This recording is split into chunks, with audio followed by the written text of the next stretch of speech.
Bonjour à tous et merci d'être présent pour ce neuvième épisode du MSP Institute sur le thème les principes de l'automatisation. Si vous n'avez pas vu les épisodes précédents, vous pouvez les retrouver sur notre chaîne YouTube. Ce webinaire est conçu pour les MSP qui cherchent à commercialiser et à vendre des offres de services plus avancées à leurs clients. Et lorsque nous parlons d'offres de services plus avancées, cela signifie généralement que les packages sont davantage axés sur la sécurité et que les MSP adoptent une approche plus standardisée et plus productive pour élaborer leur offre de service et proposent traditionnellement ces packs dans un modèle d'achat de type tout compris. À ce niveau, les MSP ne proposent plus de programmes sur mesure, mais font plutôt un effort de conscience pour s'engager vers des technologies plus spécifiques et vendre ainsi un package de type tout compris basé sur ces avancées technologiques.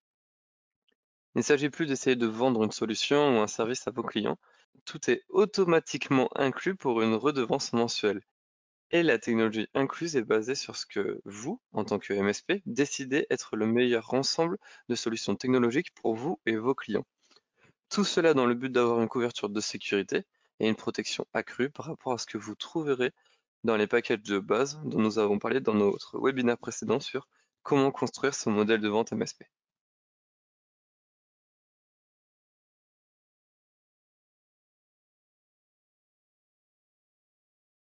L'automatisation a été un sujet brûlant ces dernières années, mais pour beaucoup de personnes, il n'est pas encore clair qu'il vaut mieux passer du temps à créer des scripts plutôt qu'à résoudre des problèmes sur le long terme. L'essentiel est que vous passiez un peu de temps maintenant et que vous puissiez en gagner beaucoup plus tard. Par exemple, si vous avez un groupe de techniciens qui courent partout et installent des logiciels, des erreurs sont inévitables. C'est dans la nature humaine de faire des erreurs et nous ne pourrons pas y remédier. L'automatisation peut cependant réduire ces erreurs, ce qui permet de gagner du temps lors des installations proprement dites, car vous rencontrerez moins de problèmes. Cela vous permet de gagner du temps à l'avenir en évitant les conséquences involontaires de logiciels mal configurés. Nous avons tous connu des situations dans lesquelles quelqu'un installe un logiciel et où tout semble aller. Quelques semaines plus tard, le client rappelle car quelque chose de louche se produit, simplement parce qu'une case à cocher a été oubliée. L'automatisation peut être utilisée pour des problèmes comme celui-ci, où de petites choses peuvent passer inaperçues pendant l'installation, mais vont prévenir ou causer un tas de problèmes par la suite. L'automatisation permet de s'assurer que ces petites choses ne sont pas oubliées. L'automatisation des tâches fastidieuses permet également de gagner du temps en éliminant le nombre de clics nécessaires. Si vous avez une installation qui exige qu'un technicien fasse 50 choses différentes, premièrement, il va s'ennuyer à les faire. Deuxièmement, il peut rater probablement des problèmes. Et troisièmement, il peut juste se contenter de cliquer autant de fois que nécessaire. En écrivant un script pour le faire, on peut généralement cliquer plus vite, ce qui permet de gagner du temps de différentes manières. Le temps de formation est également réduit, car vous pouvez avoir des personnes qui savent comment faire fonctionner l'automatisation, qui savent exécuter le script et qui connaissent l'essentiel du fonctionnement du logiciel, mais n'ont pas besoin de savoir où se trouve chaque menu. Vous n'avez pas besoin d'écrire comment faire, détailler sur la façon de configurer chaque option.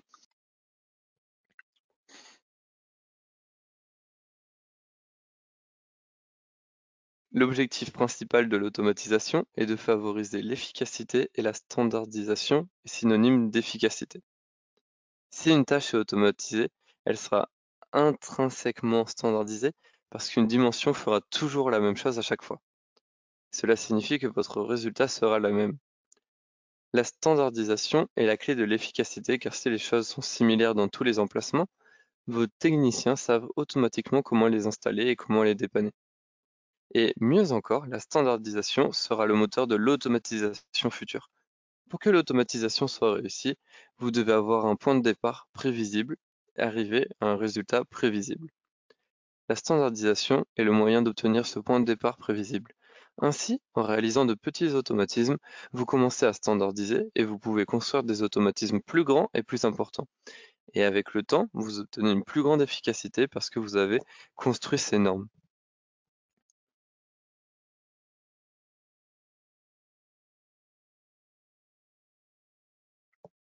Parlons des niveaux d'automatisation. L'automatisation repose sur le principe d'un point de départ prévisible, de mesures standards et d'un résultat prévisible et souhaité. Pour ce faire, vous devez faire des tests pour vous assurer que votre point de départ est réellement ce que vous croyez qu'il est. Si votre point de départ est différent, votre résultat sera différent et probablement moins souhaitable. L'automatisation semble être un très grand projet, où par chance, il existe de nombreuses façons d'automatiser les choses et de nombreux niveaux d'automatisation à mettre en œuvre en cours de route. Cela signifie que vous pouvez commencer lentement et vous développer au fil du temps. Lorsque vous commencez à automatiser des tâches, vous devez vous assurer que les choses fonctionnent réellement bien à la base. C'est la phase d'absence d'automatisation. L'absence d'automatisation présente l'avantage d'avoir une grande granularité, ce qui permet de tester les choses au fur et à mesure. Il n'y a pas beaucoup d'impact si les choses tournent mal, parce que cela n'arrive pas tout en même temps. La différence est qu'il y a beaucoup plus de place pour les erreurs, mais nous voulons nous éloigner du long terme. C'est un bon point de départ. Une fois que vous avez effectué les réglages manuels sur une poignée d'appareils ou sur différentes parties du réseau, vous pouvez passer à la phase partiellement automatisée. La phase partiellement automatisée est la plus appropriée lorsque vous effectuez des déploiements à grande échelle. Vous ne voulez pas installer manuellement tout ce que vous avez installé, mais vous ne voulez pas que cela se fasse aveuglement, surtout sur un nouveau réseau client. Les avantages de cette méthode sont qu'elle est plus rapide qu'une installation manuelle, il y a moins d'erreurs, parce que vous utilisez des éléments comme des modèles et des profils pour vous assurer que les paramètres sont bien ceux que vous souhaitez. Les paramètres sont appliqués de manière cohérente à ce stade. Par contre, il est toujours possible de ne pas avoir certaines choses parce que l'installation n'est pas entièrement automatisée. Il faut toujours comprendre que quelque chose existe, mais lorsque vous passez à l'étape de l'automatisation complète, et il est possible que vous vous trompiez sur certains modèles, il faut donc s'assurer de les corriger lors des nouvelles sections d'automatisation. Une fois qu'une application est en grande partie déployée, c'est le moment de passer à l'étape de l'automatisation complète. Entièrement automatisé signifie que lorsqu'un appareil apparaît sans que vous n'interveniez, le logiciel que vous voulez installer dans la configuration est alors installé.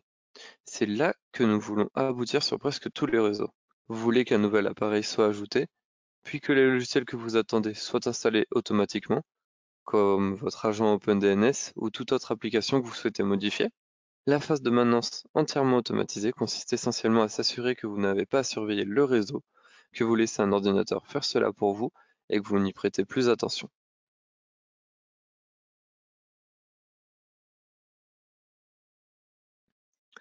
Quand automatiser? Vous devez savoir quand tirer profit de l'automatisation avec l'intégration de nouveaux clients.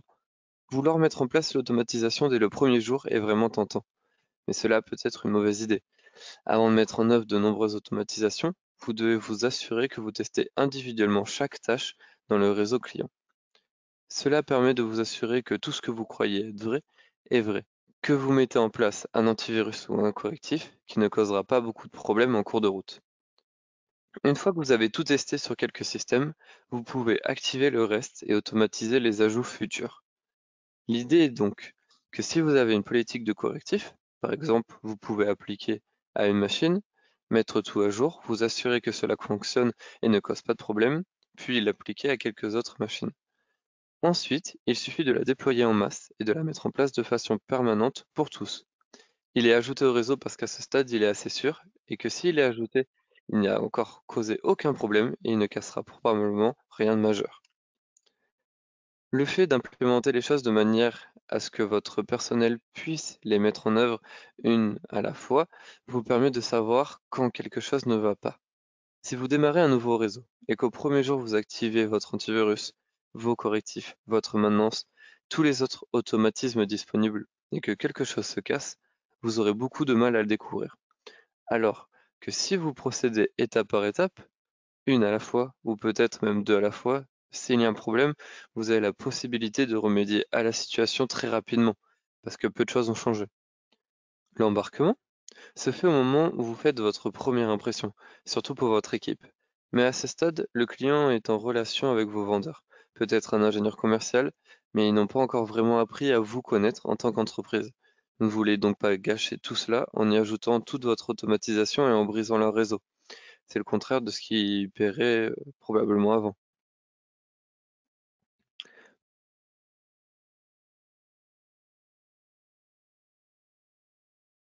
Maintenant, vous savez pourquoi il faut automatiser des tâches que vous connaissez et quand il faut les mettre en œuvre.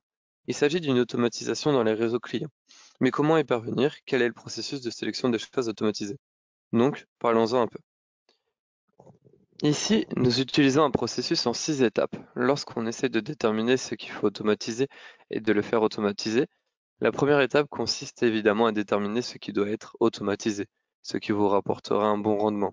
Ensuite, vous devez le planifier, l'écrire et trouver comment cela doit se faire. Vous devez construire les scripts ou tout autre outil que vous utilisez pour l'automatiser et le mettre en place. Vous devez en tester un certain nombre. Évidemment, vous devez documenter cela pour que d'autres personnes sachent comment ça fonctionne et vous devez finalement le déployer. C'est la meilleure partie, mais vous devez passer par chacune de ces étapes pour obtenir une automatisation réussie.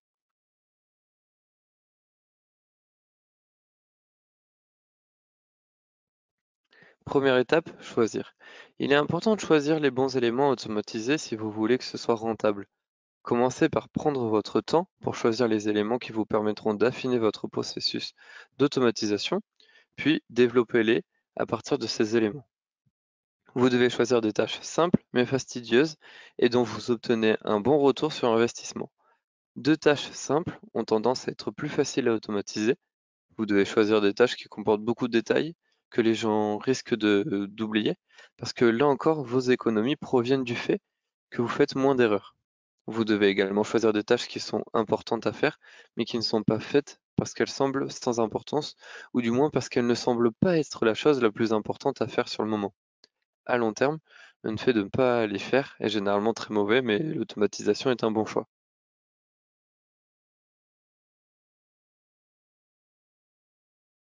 Deuxièmement, il faut planifier. Conscient que vous puissiez avoir hâte de commencer à automatiser les choses, la planification est vraiment importante et n'essayez pas d'improviser. Une bonne planification vous permettra d'obtenir les meilleurs résultats. Si vous ne pouvez pas le faire manuellement, vous ne pourrez pas l'automatiser. Alors, assurez-vous de savoir comment faire manuellement et assurez-vous que ces étapes sont documentées. Vous avez besoin de règles claires pour que l'automatisation fonctionne correctement. Il n'y a pas beaucoup de place pour les zones d'ombre. Les scripts sont très logiques, ils vont faire exactement ce que vous leur dites à chaque fois et ne s'en écartent généralement pas beaucoup, à moins que quelque chose de vraiment bizarre ne se produise pendant l'exécution du script. Vous devez l'écrire pour que même si vous pensez savoir comment on fait, il faut que ça soit documenté. Le bon côté de la chose est que même si vous n'arrivez jamais à l'automatiser ou si vous vous heurtez à quelque chose en cours de route, qui vous dit je peux pas l'automatiser, ce n'est pas documenté, alors au moins d'autres personnes savent maintenant comment faire de la même manière que vous. Assurez-vous que ce que vous essayez de faire est réellement propice à l'automatisation. Beaucoup d'outils ne peuvent pas être automatisés s'ils sont purement basés sur une interface graphique. S'il n'y a pas d'interface en ligne de commande et s'il n'y a pas de moyen d'interagir avec le PowerShell, vous ne serez pas en mesure d'automatiser beaucoup de choses de manière très efficace. Alors, on va pas se cogner la tête contre le mur. Assurez-vous simplement que vous essayez de faire à la capacité d'être automatisé. Et quand vous ferez des sélections d'outils dans le futur, vous chercherez des moyens de faire quelque chose. Gardez cela à l'esprit, choisissez des outils qui ont une interface de ligne de commande, des outils qui s'intègrent à PowerShell ou qui ont des fonctions d'automatisation intégrées. À long terme, c'est ainsi que vous pourrez accumuler ce qui permettra l'automatisation et vous rendra efficace. Aussi, vous devez documenter les choses au fur et à mesure. Aussi souvent, vous allez travailler sur des projets comme celui-ci pendant un certain temps. Donc, essayer de tout faire à la fin est difficile. Surtout si vous devez vous arrêter à mi-chemin et que quelques jours ou quelques semaines passent et que vous oubliez sur ce que vous avez travaillé. Si vous avez besoin de transférer le projet et que quelqu'un d'autre qui documente en cours de route vous aide à le faire, vous pouvez prendre ces notes, quelqu'un d'autre peut se lancer et reprendre le projet si nécessaire.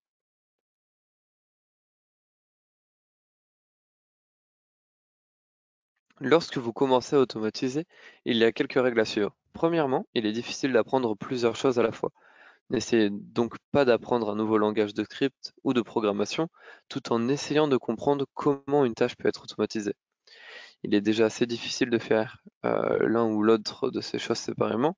Alors si vous devez choisir quelque chose de nouveau à automatiser, faites-le selon une méthodologie que vous connaissez déjà en quelque sorte. Il n'est pas nécessaire d'être un expert en la matière, mais au moins d'avoir une compréhension générale de ce qui est disponible. Par exemple, si vous connaissez très bien PowerShell, mais que vous n'avez jamais utilisé de gestionnaire d'automatisation et que vous n'avez jamais utilisé d'autres langages de script, restez avec PowerShell. pendant que vous effectuez les nouvelles tâches, à moins qu'il y ait une très bonne raison de ne pas le faire. Ou bien, choisissez une autre tâche et apprenez le nouveau langage de script, puis revenez-y. Vous devez éviter de vous retrouver dans une situation où vous ne savez pas si le problème est dû à une mauvaise écriture ou si la tâche est simplement interrompue. Avant de commencer à automatiser, vérifiez également que vos outils existants ne le font pas déjà. C'est très important. Si vous avez une liste de choses à faire depuis un certain temps, ou si vous tenez un journal des choses que vous voulez automatiser, au fil du temps, on a fait ce genre de vérification lorsqu'on revient 3, 6 ou 9 mois plus tard et qu'un outil qu'on utilisait depuis un certain temps a été mis à jour et fait maintenant ce que l'on veut. Si on n'avait pas vérifié, on aurait probablement perdu beaucoup de temps, on l'a déjà fait dans le passé, lorsqu'on a écrit un script, qu'on l'a mis en œuvre et qu'on s'est dit: «Bah, il y a un truc qui fait déjà ça, mais je perds mon temps». Souvent, les choses intégrées sont des meilleures, alors vérifiez bien cela avant de vous lancer.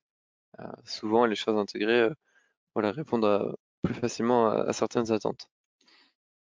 Lorsque vous commencez à automatiser de grandes tâches, divisez-les en petits morceaux. Si vous programmez une automatisation très longue et vous ne faites pas de test en cours de route, donc vous ne la divisez pas, vous serez parfois dépassé. Donc pour ne pas abandonner à mi-chemin ou pour ne pas faire des efforts inutiles pour quelque chose qui ne fonctionne pas, divisez-le en petites tâches et testez chacune d'entre elles. Au fur et à mesure que vous avancez, testez chacune des pièces et au fur et à mesure, commencez à les tester ensemble. Souvent, vous constaterez que si vous ne les divisez pas en morceaux, vous risquez de vous retrouver dans une situation où vous ne pourrez pas résoudre l'un de ces morceaux et rien d'autre n'aura d'importance par la suite. Il est donc important de bien comprendre où vous en êtes et ce que vous essayez d'accomplir. Et le fait de diviser ces tâches signifie que vous n'allez pas trop vous y investir avant de vous heurter à un mur que vous ne pourrez peut-être pas franchir. Cela signifie également que d'autres personnes peuvent vous aider. Ainsi, si vous savez que vous allez faire les parties de 1 à 5, quelqu'un d'autre peut faire les parties de 5 à 10 ou de 6 à 10. Et à la fin, vous pouvez les combiner. Vous pouvez les assembler et vous aurez un très gros travail de fait. Vous devez vous assurer que vous avez un enregistrement adéquat. Je ne saurais trop insister sur ce point. Une fois que les automatismes sont en place, vous devez être capable de les dépanner lorsqu'ils ne fonctionnent pas. Et la seule façon de le faire, vraiment, est de les enregistrer. Ainsi, lorsqu'on écrit des scripts, on essaye de les rendre très verbeux. On aime consigner chaque étape par un horodatage, car presque tous les scripts ont la même méthode de consignation, de sorte que les textes savent où se trouvent les choses, heu, savent quel fichier rechercher, quelle est la norme qu'on suit dans l'entreprise. De cette façon, tout processus d'automatisation en cours est inné dans la façon de le dépanner. Pendant que l'on construit le script, il doit être assez verbeux pour qu'on puisse savoir exactement ce qui se passe et quand, et faire des analyses comparatives pour voir combien de temps prennent les différentes étapes. Mais avant de les publier, on commande beaucoup d'enregistrements. Juste pour laisser un carnet de bord, bah voilà, très facile à utiliser à la fin. On n'a pas besoin de texte, soit submergé forcément d'une dizaine de pages.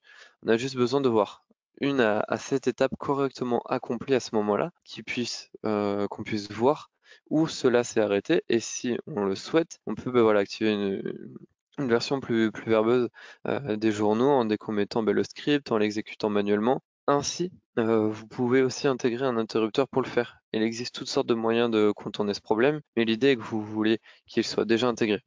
Sinon, lorsqu'ils essaieront de résoudre un problème, ils devront également commencer à créer et à enregistrer un script. Il est donc très facile d'intégrer un système de journalisation très élaboré, de le mettre au point, ce qui permet d'obtenir une solution très facile d'utilisation, mais avec la version élaborée disponible en cas de besoin.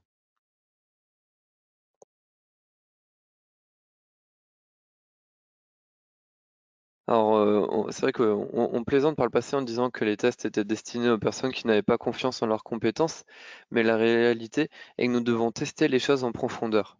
Vous devez faire vos tests dans différents environnements, avec différents accès et différentes configurations.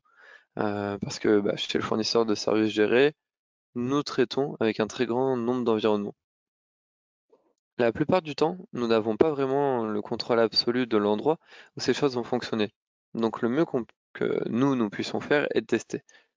Tester chacune des pièces comme on l'a mentionné précédemment et tester le tout. Tester après chaque modification.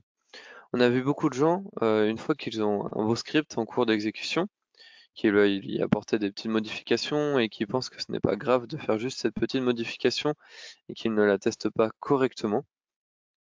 Le problème avec l'automatisation, c'est qu'elle est basée sur des dépendances. Donc si vous faites un petit changement, il est très probable qu'il puisse avoir un impact sur le reste de votre script. Assurez-vous donc de tester après chaque changement. Assurez-vous que vous testez. Tout caractère manqué pourrait faire échouer le script. Tout petit changement pourrait vraiment ruiner un bon outil. Assurez-vous que vous testez tout personnage manqué pourrait faire échouer le script. Tout petit changement pourrait vraiment ruiner un bon outil. Si votre script a des dépendances et que vous savez que vous avez besoin de choses spécifiques pour exister, faites en sorte que votre script les vérifie. Cela vous aidera car vous ne voulez pas vous retrouver avec un script qui échoue pour une raison aléatoire, alors que vous savez quelle était cette raison. Si vous avez besoin qu'un fichier soit présent pour l'exécuter, faites en sorte que le script vérifie simplement la présence du fichier. Et s'il n'existe pas, écrivez une erreur qui dit que ce fichier n'existe pas. Ne laissez pas le script échouer simplement parce que le fichier n'existe pas. Cela vous évitera à vous et votre équipe de nombreux maux de tête, voilà, si je peux me permettre. Si vous êtes plus proactif dans la recherche de ces éléments, ne permettez pas que les erreurs soient aléatoires alors que vous savez qu'elles peuvent se produire. Ne laissez pas les erreurs exister. Les erreurs dans les scripts devraient toujours être des inconnus. Permettre des erreurs dans le script rend la résolution des problèmes plus difficile. Exemple. Si votre script fonctionne sous Windows 10, mais pas sous Windows XP, demandez-lui de vérifier si votre version de Windows avant d'exécuter les commandes. S'il s'agit d'un système d'exploitation compatible, exécutez les commandes. S'il s'agit de Windows XP, enregistrez une alerte qui dit cet ordinateur est obsolète, obtenez-en un nouveau. L'ajout de cette vérification prend beaucoup moins de temps que la formation de chaque futur employé. Il doit savoir qu'elle ne fonctionne pas sous Windows XP et qu'il est inutile de passer du temps à dépanner. Si les «Ah oui, nous avons cette erreur parfois», deviennent normales, les individus en fait vont passer à côté de véritables erreurs. Donc l'utilisation de filtres dans les outils, comme RMM peut aider à empêcher les scripts de s'exécuter sur des systèmes non compatibles pour commencer.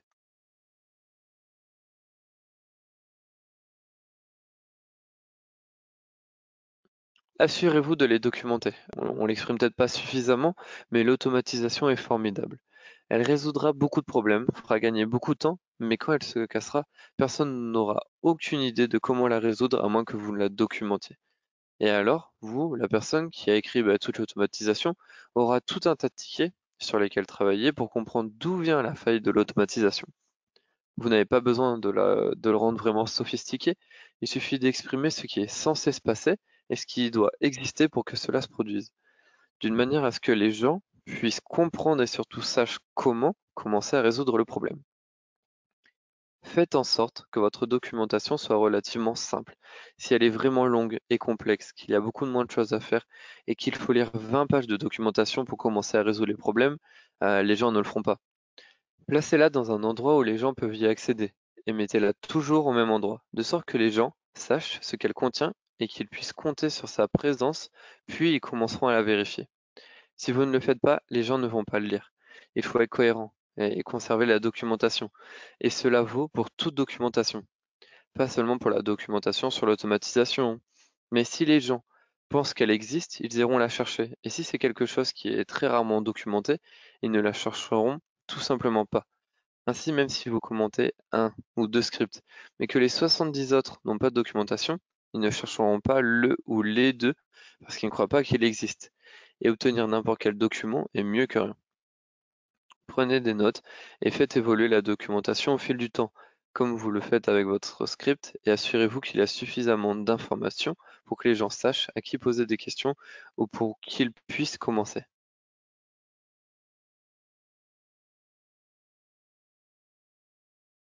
Comment décidez-vous de déployer un script? Cela varie vraiment en fonction de l'intention du script. S'il s'agit simplement d'un outil que quelqu'un exécute lorsqu'un problème survient, comme un outil de dépannage ou quelque chose qui collecte des informations pour lui, alors vous devez le concevoir de manière un peu plus interactive.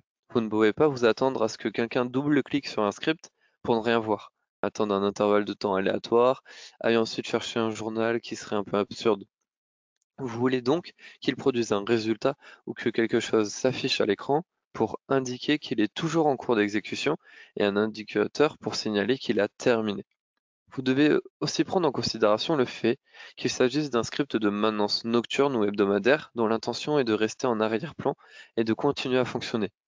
Ce dont vous aurez besoin au fil du temps, lorsque de nouvelles versions de Windows seront lancées ou de nouvelles versions de PowerShell seront disponibles, c'est d'aller maintenir ce script. Sinon, vous vous retrouverez soudain, un jour, avec un millier d'erreurs où vous obtiendrez un résultat inattendu vraiment étrange. Vous pouvez éviter certains de ces problèmes en créant des dépendances, comme nous l'avons mentionné, et en vérifiant le script pour voir s'il fonctionne. Mais vous devriez avoir un calendrier de maintenance pour vos scripts. Il pourrait être annuel, tous les 6 mois, mais assurez-vous que tout ce que vous faites a une durée de vie définie pour la maintenance. Tout est auto-réparateur, donc si X est cassé, Y aussi. Vous devez être un peu plus sûr. Les sentiments d'auto-réparation et leur nature même sont conçus pour fonctionner dans quelque chose est cassé ou dans un état où vous ne le voulez pas qu'il soit. Cela signifie que vous devez faire preuve de prudence lorsque vous procédez. Je sais que beaucoup de gens sont très enthousiastes à l'idée de faire des choses comme simplement redémarrer des services et des choses de ce genre, mais vous devez vraiment réfléchir aux raisons de ces échecs. Et si cette auto-réparation aggravera ou améliorera le problème, si c'est à pile ou face et que cela risque d'aggraver le problème, peut-être ne vous sentez-vous pas concerné. Peut-être que vous donnez l'alerte ou fait un diagnostic pour accélérer la prochaine étape que doit franchir un technicien. Ne supposez pas automatiquement que l'auto-réparation est la meilleure voie à suivre par rapport à l'auto-recueil d'informations. Mais réfléchissez vraiment à la raison pour laquelle vous déployez ces scripts et concevez-les en conséquence. Ils seront plus faciles à utiliser pour tout le monde et seront utilisés de manière plus cohérente si c'est le cas.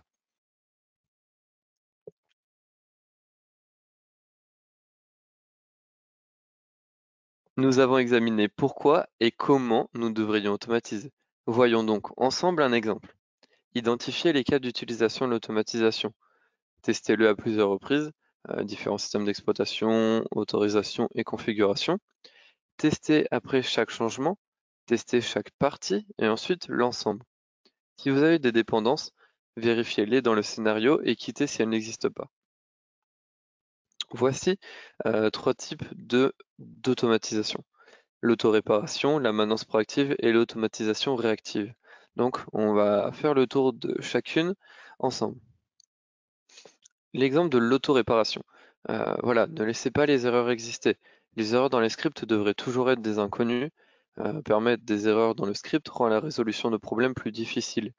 Exemple, voilà, si votre script fonctionne sous Windows 10 mais pas sous Windows XP, demandez-lui de vérifier votre version de Windows avant d'exécuter les commandes, comme on a vu tout à l'heure.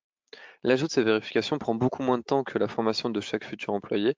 Voilà, savoir ce qu'elle fonctionne pas sous Windows XP, qu'il est inutile de passer du temps dessus. Voici quelques exemples d'auto-réparation. Cela n'a pas besoin d'être sophistiqué, il suffit d'expliquer ce qu'il fait, pourquoi il le fait, si c'est pas évident, hein, et les étapes de dépannage, le cas échéant. Le niveau de détail nécessaire est en fonction de la complexité du scénario. Quelque chose est mieux que rien, donc documentez ce quelque chose. Exemple de cas d'utilisation, donc le disque est plein, exécutez un nettoyage automatique du disque, supprimer les fichiers temporaires par exemple. Un service Windows s'arrête, on redémarre le service. Ou un processus non approuvé est exécuté, on termine le processus. Exemple, un logiciel de torrent. Dans cet exemple-là, un bug dans Dell Open Manage peut être réparé automatiquement, ce qui réduit les alertes et les problèmes liés aux fonctionnalités de supervision de matériel. 520 serveurs Dell déployés, donc environ 50% touchés, on va dire 261 serveurs. Une réparation manuelle prend 10 minutes par serveur, 261 serveurs touchés, ça fait quand même 43,5 heures. Donc voilà, le temps pour créer la tâche de réparation automatique et la déployer, on va dire 30 minutes. Donc vous voyez le gain de temps. Si on fait 43,5 heures, donc 20 euros d'heure de l'heure par technicien en moyenne, ça fait quand même 870 euros d'économie.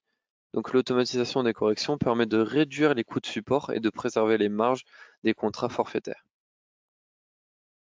L'autre exemple est la maintenance proactive. Donc cette maintenance proactive, comment décidez-vous de déployer un script? Bah, cela varie vraiment en fonction de l'intention du script. S'il s'agit simplement d'un outil que quelqu'un exécute lorsqu'un problème survient, comme un outil de dépannage ou quelque chose qui collecte des informations pour lui, alors vous devez le concevoir de manière un peu plus interactive. Donc c'est vraiment aussi cette idée de maintenance proactive. Donc on commence la vérification, on liste les contrôles disponibles, voilà, oui ou non. Donc on passe en revue cette liste, identifier les éléments qui sont automatisés. Dans le cas contraire, on recherche dans les tickets les tâches de maintenance effectuées par les techniciens. Et ensuite, on vérifie les éléments. Donc est-ce qu'on peut l'automatiser? Si oui, on recherche une stratégie d'automatisation. Et après, on vérifie les éléments.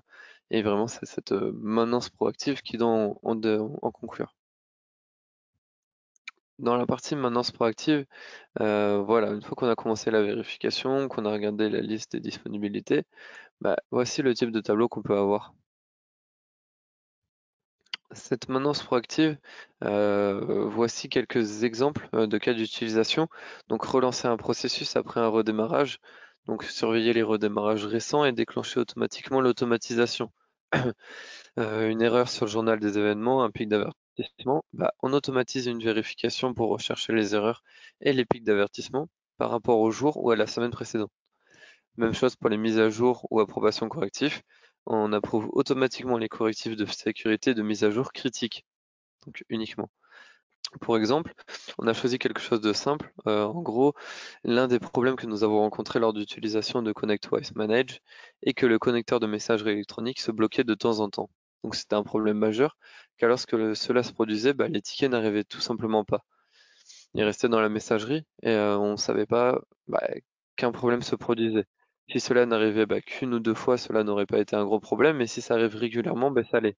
Nous devrions donc trouver un moyen d'examiner la situation sans avoir à dépendre d'un de nos coordinateurs qui se contenterait de dire «Eh, on n'a pas tiqué depuis 2 heures, il y a un problème». Donc de tels problèmes sont de bonnes choses à automatiser.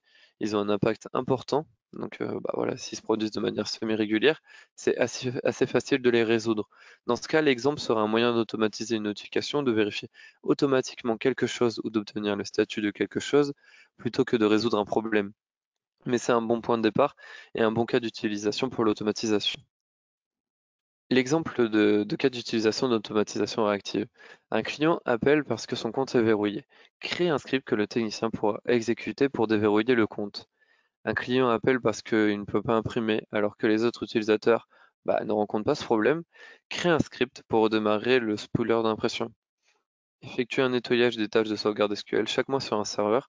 On automatise la sauvegarde des dossiers. On exécute automatiquement un script de nettoyage lorsque cela est nécessaire. Et vous pouvez également exécuter un script qui effectuera un nettoyage de façon régulière. Au final, pour recommencer, du coup, examiner voilà, les tickets courants provenant de SolarWinds RMM et des utilisateurs, donc signalant des pannes ou des problèmes de système. Liste de contrôle habituel et de vérification manuelle, utilisateurs qui enregistrent le plus de tickets et les causes les plus fréquentes de tickets de support. Donc une remarque importante, voilà, on sait que tout ne peut pas être automatisé, mais de nombreuses tâches peuvent l'être en un minimum d'effort.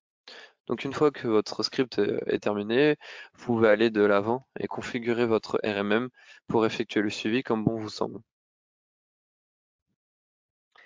Nous vous remercions donc d'avoir suivi et écouté ce webinaire MSP Institute d'aujourd'hui donc sur le thème des principes de l'automatisation. Nous espérons que vous l'avez trouvé instructif et utile. Si vous avez des questions, n'hésitez pas à me les poser, je serai ravi de vous aider. Nous vous remercions encore une fois, à très bientôt.